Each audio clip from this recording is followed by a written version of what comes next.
Salut tout le monde et bienvenue dans ce 6e speech drawing durant lequel nous allons parler du Docteur Manhattan. Le Docteur a été créé en 1986 dans le graphic novel Watchmen. Dessiné par Dave Gibbons et scénarisé par le grand Alan Moore, créateur entre autres de V pour Vendetta, Killing Joke ou La Ligue des Gentlemen Extraordinaires, bref, un grand homme qui mériterait un épisode spécial pour lui tout seul. Oui, parce qu'accessoirement Watchmen c'est quand même le meilleur comics de tous les temps. Oui, et accessoirement Chris, c'est ma chronique. Watchmen a beau être considéré par beaucoup comme le comics le plus parfait jamais écrit, au final il n'a connu à peu près aucune adaptation. Sauf une. Très grosse. Le Watchmen de Zack Snyder est sorti en 2009 et il reste à ce jour l'un de mes films super-héroïques préférés. C'est un film qui a la particularité d'être une adaptation ultra fidèle de la BD. Presque trop pour certains car c'est vrai que souvent le film reprend mot pour mot, case par case, le comics, ce qui peut entraîner une certaine latitude pour un lecteur connaissant très bien le bouquin. Mais après c'est un parti pris et le film a au moins le mérite de l'assumer à 200%. Donc même si on n'aime pas ce choix, peut-on alors parler de défaut? Telle est la question. Néanmoins, je trouve que Snyder a réussi le pari d'adapter ce pavé à l'écran en y intégrant entre autres des couleurs sublimes ainsi que des choix musicaux osés. On pourrait croire que les adaptations s'arrêtent là, mais il se trouve que la BD a aussi été adaptée en motion comics. Le motion comics, c'est le fait d'animer des éléments, des personnages ou même carrément des cases de la BD pour vivre une nouvelle forme de narration. Vous pouvez aller jeter un œil juste ici. Tout commence en 1945. Jonathan Osterman, fils d'horloger, se prépare à poursuivre une carrière similaire à celle de son paternel. Quand tombe la bombe sur Hiroshima. Bon, pas de panique, Jonathan vit alors aux États-Unis, donc lui n'a pas explosé. Enfin, pas encore. En revanche, cet événement va marquer son père, qui à partir de ce moment-là, décrète que l'horlogerie, c'est du passé et pousse son fils vers des études scientifiques. Et Jonathan s'exécute et se tourne alors vers la physique nucléaire et devient ainsi chercheur pour le gouvernement. C'est durant ses recherches qu'il fait la rencontre d'une jolie et intelligente scientifique, Jenny Slater, avec qui il vivra une belle histoire d'amour. Et c'est alors qu'arrive l'accident. Ouais, pour John, la vie est une pute, car par erreur, Jonathan se retrouve bloqué dans la pièce qui sert aux recherches et aux tests sur la désintégration de la matière. John est alors piégé dans une salle qui, ironie du sort, est sur le point de mettre en route l'une de ses propres expériences. Et là, pas de bol, l'expérience fonctionne, Jonathan fait boum, il est désintégré sur place. Mais au fil des semaines qui succèdent à l'accident, les gens perçoivent des choses étranges se passer dans le centre de recherche. En réalité, morceau par morceau, Jonathan se reconstitue de lui-même. Seulement il est différent.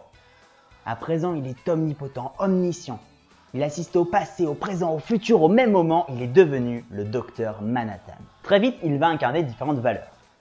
Tantôt celle d'une arme dissuasive pour tous les ennemis de l'oncle Sam, URSS en tête, ou au contraire, comme un générateur de catastrophes pour ses proches et son pays. Mais la réalité, c'est que sa vision du monde change. Il se désintéresse des hommes, des nations et de leurs citoyens, et pour cause. Il n'est plus humain, et en cela, le Docteur Manhattan ne se retrouve plus dans une société qui veut à tout prix lui coller une étiquette. Il ira même jusqu'à s'exiler un temps sur Mars, trouvant plus d'intérêt dans les grands canyons paisibles et grandioses de la planète rouge que dans des débats hypocrites et grotesques aux allures de talk-show dont nous semblons toujours aussi friands aujourd'hui. Bon bah graphiquement ça va être simple. Le Docteur Manhattan est bleu. Voilà. Cette chronique devient de plus en plus facile à écrire. Non, plus sérieusement, le design du Docteur Manhattan semble simple au premier abord, mais il n'en est pas moins réfléchi. Ne pas confondre simplicité et facilité. Avant de nous attarder sur sa couleur, observons un instant les autres aspects de son design. Quand Jonathan Osterman se transforme, il perd ses cheveux et sa musculature se surdéveloppe. C'est tout simplement pour donner un côté plus divin et grandiloquent au personnage. Il se met ainsi au niveau des dieux grecs. L'absence de capillarité est à mon sens pour ne pas donner d'excentricité au héros, lui donner un air un peu plus neutre. On ne pouvait pas lui mettre une coiffure lambda ou une barbe. Cela n'aurait pas trouvé de justification avec le personnage. Il est censé incarner une certaine forme de pureté, cela trouve sa résonance dans un corps aseptisé de poils et des formes idylliques. J'aimerais que l'on parle de sa tenue. En règle générale, on le voit en slip noir, moulant bien évidemment. Et là j'ai un doute. Je ne sais pas si c'est pour coller à l'ambiance slip sur pantalon des super-héros de l'époque, mais si c'est le cas, ça me paraîtrait surprenant, au vu des autres partis pris très durs et réalistes de l'œuvre. Et d'autre part, aucun autre personnage du roman graphique ne porte de calbut sur le pantalon. Ce qui m'amène à la seconde hypothèse. Pour moi, c'est une sorte de satire. Un clin d'œil ironique lancé aux super-héros classiques que sont Batman et Superman. Comme si l'auteur lançait à l'industrie « Hey, vous mettez en scène des dieux et vous n'êtes pas foutu de les habiller correctement !» Bon, passons au gros du design à présent. Le bleu. Alors, pourquoi la couleur bleue? Chaque couleur a une signification. Par exemple, le rouge incarne la violence et la barbarie. Et assez paradoxalement, le désir et la passion. Le violet, quant à lui, incarne la spiritualité, la magie et le religieux. Le Dr Manhattan ne peut surtout pas être en violet, car toute la démarche du personnage va vers la rationalité. Mais le bleu, lui, incarne la stabilité, la sagesse et la sérénité. Tout ce qui définit le Dr Manhattan. Évidemment, toutes ces significations changent en fonction du lieu et de l'époque. Mais il est raisonnable d'analyser la couleur du Dr Manhattan en fonction de la culture américaine, car c'est celle-ci que dénonce Watchmen. Ce que je trouve intéressant avec le Dr Manhattan, c'est qu'il met en valeur les réactions de la société face aux surhommes. En fonction des personnes, il y aurait énormément de réactions différentes. Cela irait de la simple starification, le côté people serait mis en valeur par les journalistes. Car que ce soit dans le bouquin ou dans le film, l'une des meilleures scènes de Watchmen est l'interview en direct à la télé. Durant cet instant, on peut voir que le Dr Manhattan est traité comme une personnalité. Interviewé, questionné, c'est quelque chose qu'on n'a pas l'habitude de voir dans les comics. Moi j'aurais plutôt tendance à préférer la scène qui l'oppose au comédien assassinant une femme pendant la guerre du Vietnam. Mais bon. Excusez-moi, bonjour, j'ai entendu viol et enceinte, ça parle de quoi? Bah on parle de Watchmen. Watchmen, c'est méga cool! Attends, c'est pas juste méga cool, c'est du génie, Phil. Oui, évidemment, sauf que ça manque de quelque chose. Ça manque de quoi? Un Hulk rouge! Mais c'est juste parce que le rouge va bien avec le mot viol et femme enceinte. Ah ouais, c'est pas... Attends, qu'est-ce que t'as dit là? Attends, si elle est enceinte, là, c'est le combo, quoi. C'est plus de l'agression, c'est de Je suis en train de me faire violer mon émission. Comme Watchmen, c'est de l'art, voilà.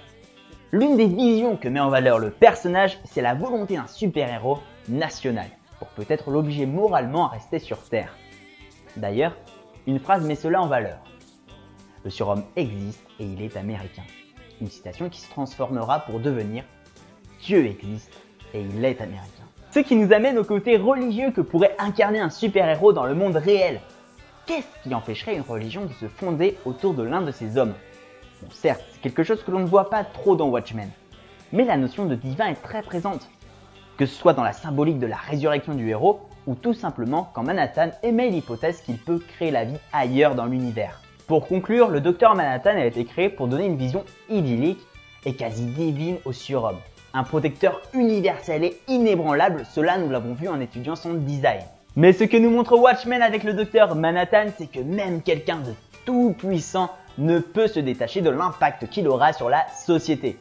A l'instar de tous les grands hommes de l'histoire, il est incapable de laisser une empreinte universelle, mais seulement des réactions nuancées en fonction des diverses cultures et sociétés pour lesquelles il sera apparu. Et voilà, si vous avez aimé, surtout n'hésitez pas à creuser le sujet, lisez des comics, regardez des animés, matez des films. Quant à moi, je vous dis à une prochaine vidéo, et comme le dit Chris, lisez Watchmen.